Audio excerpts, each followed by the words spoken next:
You assume longing means something is missing. You feel desire and immediately translate it as lack, as distance from what you love. Yet Shams Tabreez questioned this assumption.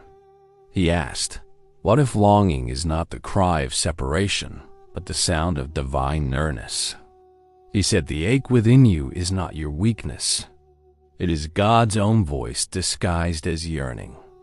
The desire that moves through you is not a flaw in your being, but a form of communication. What you call, I want, may in fact be, He calls. If longing originates not in absence, but in presence, if it comes from the real reaching through awareness, then who is truly desiring? You, or the one desiring through you? You believe desire begins in you. Your decision, your preference, your will reaching toward what it lacks. You call this human freedom. But Shams saw this belief as confusion. He said the human being does not generate longing. He receives it. You are not the origin of desire, but its passage. The thought, I want, merely appears where the divine intention passes through form.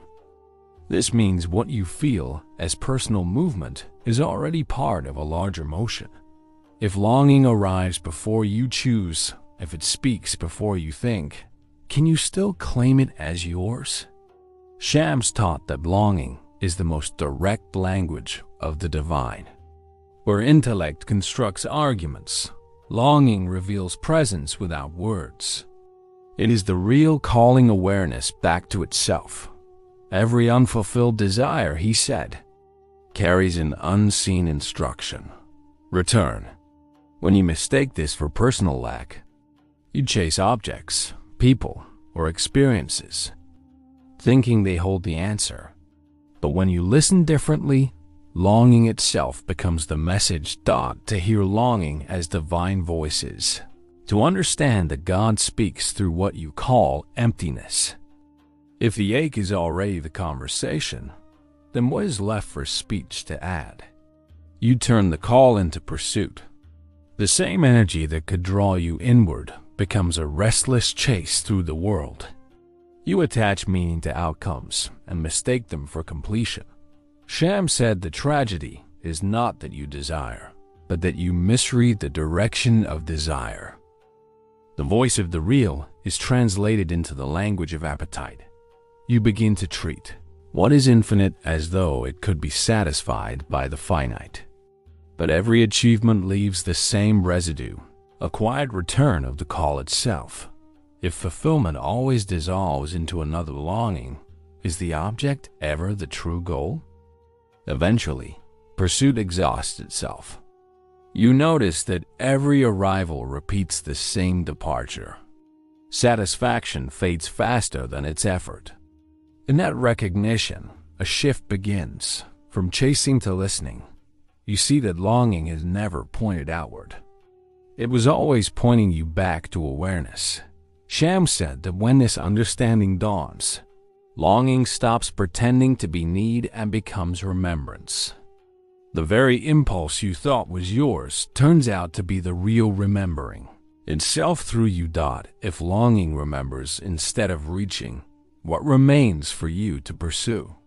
Once longing is recognized as divine communication, your position changes. You are no longer the speaker, but the listener. The sense of being the one who calls is replaced by awareness of being called. Shams explained that when you cease trying to possess the experience of longing, it begins to reveal its own meaning.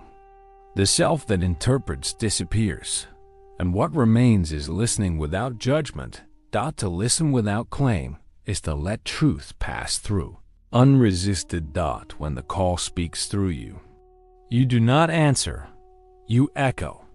If the echo is pure enough, is there any difference between echo and origin? Shams taught that longing does not end when you find what you seek. It deepens. True union does not erase desire, it transforms it. When nearness is recognized, longing becomes no longer a bridge between two. but the movement of one knowing itself. The lover and the beloved remain as perspectives within a single awareness. Longing continues, but now as joy without object, as divine self-recognition. If the real knows itself through your longing, then the act of longing is union. What you call distance was the form nearness took so that it could be known.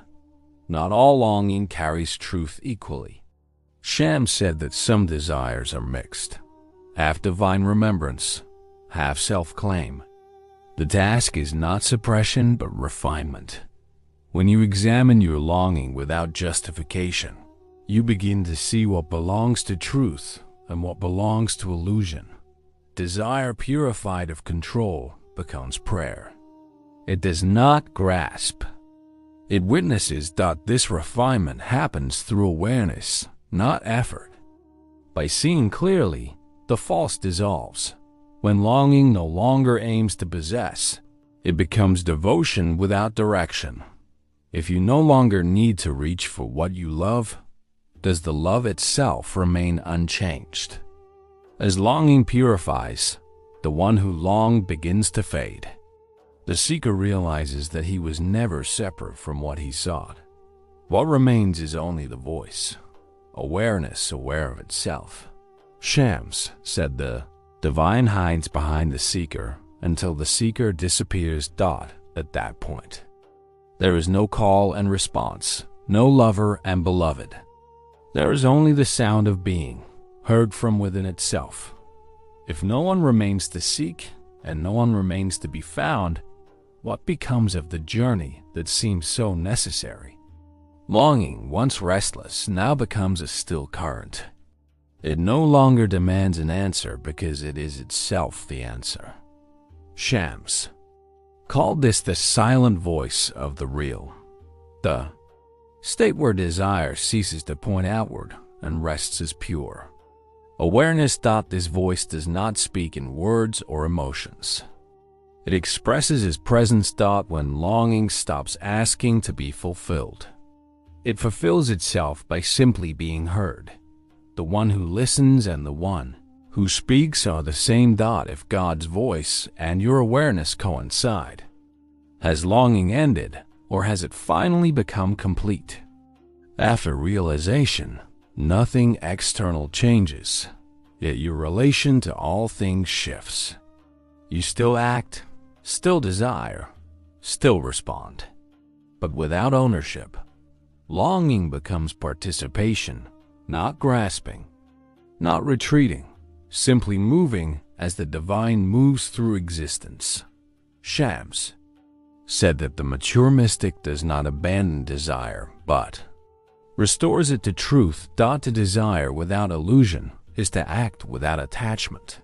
You begin to see that life's movements are not interruptions to awareness, but its expressions.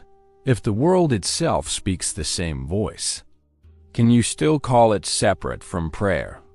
The path that began with ache ends in understanding. Longing was never yours. It was the language through which the divine made itself known. To feel lack was to be addressed. To seek was to be summoned. To love was to be spoken through. You discover that the seeker and the sought were two sides of one awareness. Shams Tabreez called this the secret of divine speech. That God remembers himself through human longing. When you finally hear this clearly, pain turns into comprehension. Longing no longer pleads. It prays. It becomes the quiet knowing that nothing was ever missing, only misunderstood. If longing was always the voice of God, then silence itself is his final word.